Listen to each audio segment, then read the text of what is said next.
অযোধ্যার অসমাপ্ত গল্প। রাজীব মাত্র কটা দিন আগেই বললে, আপা মনে হচ্ছে এবার কিছু হবে। বলেছিলে অনেক বছর পর নিজেকে আবারও মানুষ মনে হচ্ছে। তোমার চোখে তখন ছিল নতুন রোদ্দুরের ছায়া, আশার স্বপ্নে কাঁপছিল শুধু আমার বুক। তোমাকে নিয়ে অনেক পরিকল্পনা ছিল ভাই, দুজনকে সে কথা বলেও রেখেছি। একটা নোটপ্যাডে লেখা এখনো আছে, আর একটু অপেক্ষা করতে পারতে ভাই। আমি তো তোমাকে দেখেছি একজন মহাযোদ্ধা রূপে, যার মুখে ব্যথা ছিল, শরীরে যন্ত্রণা, তবুও মনের মঞ্চে ছিল আন্দোলনের আগুন। তুমি ছিলে অতন্ত্র প্রহরী, যে ঘুমহীন রাতে বিপ্লবের সুর গাইত, গিটারের তারের আঘাতে আঙুলে পেতে ব্যথা, তবু প্রতিদিন বাজাতে ন্যায়ের সুর। তুমি কি সত্যি ভাবতে গিটার বাজিয়ে পাওনা আদায় করা যায়? মানুষ ভেবেছিলে ওদের? ওরা কি সুর, গান, কবিতা এসব বুঝে রে পাগলা? ক্ষমতা থাকতে হবে, কর্পোরেট পলিটিক্স বুঝতে হবে। যখন তুমি ওদের বললে পাওনা টাকা দে, ভাত না ওষুধ খাবো, তখন কাচের বোতলের ভূতেরা হয়তো বলছিল মনে মনে, ওই বেটা মর না কেন। আজ ওরা খুশি, ওদের হাতের একটা দাবার গুটি খসে পড়েছে, আর কেউ বিদ্রুপ করে গাইবে না সত্যের গান। তুমি বলেছিলে টুলু ভাই আমার জন্য লিখলে মিউজিক ইন্ডাস্ট্রি কাঁপবে। উনি রেডি হওয়ার আগেই তুমি বিদায় নিলে।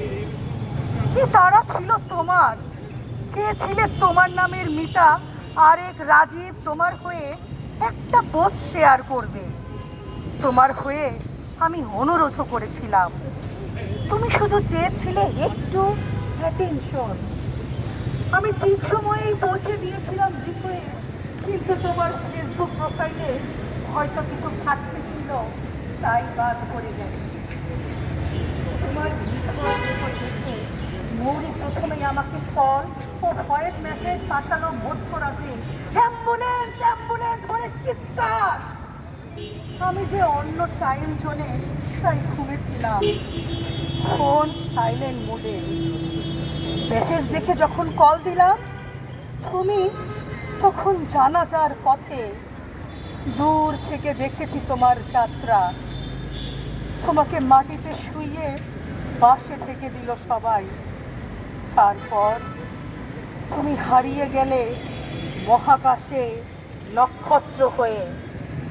তাৎক্ষণিক রকিকে বাঁচাতে আমাকে একটা যুদ্ধ করতে হয়েছে, শেষে আমরা হয়েছি জয়ী।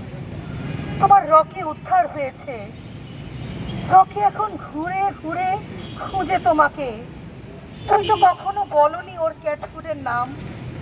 এমন অনেক কত অজানা কথা না বলেই চলে গেলে। তোমার শরীরের কষ্ট ভুলে তুমি ওকে আগলে রেখেছিলে, সেই স্নেহ রকির চোখে এখনো ঝরে। আচ্ছা রাজীব, বলো তো, যখন ফেরেশতারা এলো তোমার কাছে, তুমি কি বলেছিলে? পৃথিবীর কিছু মানুষরূপী অমানুষের কথা বলেছিলে। কেমন পাষণ্ড এরা, বলেছো ওরা গত 10 বছরে খোঁজ নেয়নি তোমার। তুমি কি দেখেছো এমনকি তোমার মৃত্যুতে একটা ইন্না লিল্লাহিও বলেনি তারা? কারণ তুমি প্রেজেন্ট এমপ্লয়ি না, তুমি প্রাক্তন। প্রাক্তনদের ইন্না লিল্লাহি বলা ওদের সংবিধানে নেই। তুমি যে রক্ত মুখে গান গেয়ে আন্দোলন করেছিলে, অর্ধ লক্ষ টাকা দিয়ে মামলা করনি, তাই তো একটি বিশেষ গ্রুপে তোমার মৃত্যু সংবাদ অপমানিত, অদৃশ্য। ওখানে ইন্না লিল্লাহি পেতে টাকা লাগে। তুমি ছিলে মানুষ, তাদের ক্লায়েন্টস না।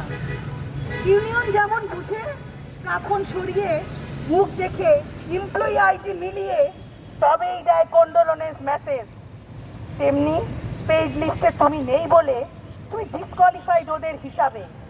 রাজীব, এটাই বাস্তবতা। তোমার জন্যে নো কন্ডোলেন্সেস। রাজীব, জানো তোমার সহযোদ্ধাদের মনের অবস্থা? আজ স্বেচ্ছায় নিশ্চুপ, আদিবার চোখে জল, মুনতাহা, আফরোজা, সাদিয়া, হিসাব, মোবাশ্বের ভাই, সুমন ভাই, পারভেজ ভাই প্রত্যেকে শোকাহত। সেই সাথে প্রতিশোধের আগুন ওদের হৃদয়ে। আর আমি এখনো স্তব্ধ, নির্ঘুম। মন এখনো ভাবে তুমি ইনবক্সে কিছু পাঠাবে। আপা, এটাও একবার চেক করে দেন। তোমার না বলা কথাগুলো শোনার জন্য আজও আমি অপেক্ষায়।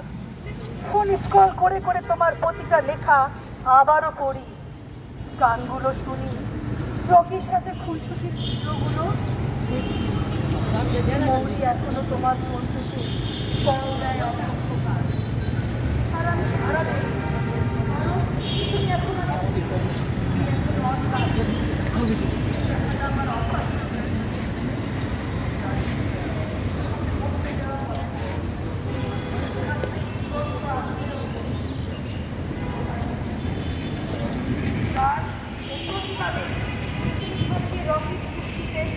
তুমি থাকবে আমার ইনবক্সে, তুমি থাকবে নোটপ্যাডের একটি পাতার শিরোনামে, তুমি থাকবে এই বনের হৃদয়ে অগ্নিশিখা হাতে এক মহাযোদ্ধা হয়ে, অদম্য, অমর, অনড়। রাজিন আর একটু অপেক্ষা করতে পারছে, যদিও পৃথিবীটা তোমার জন্যে খুবই অসহায় হয়ে গিয়েছিল, কিন্তু আমাদের জন্যে আরো কিছুদিন থাকতে হতো গিটার হাতে। ধন্যবাদ।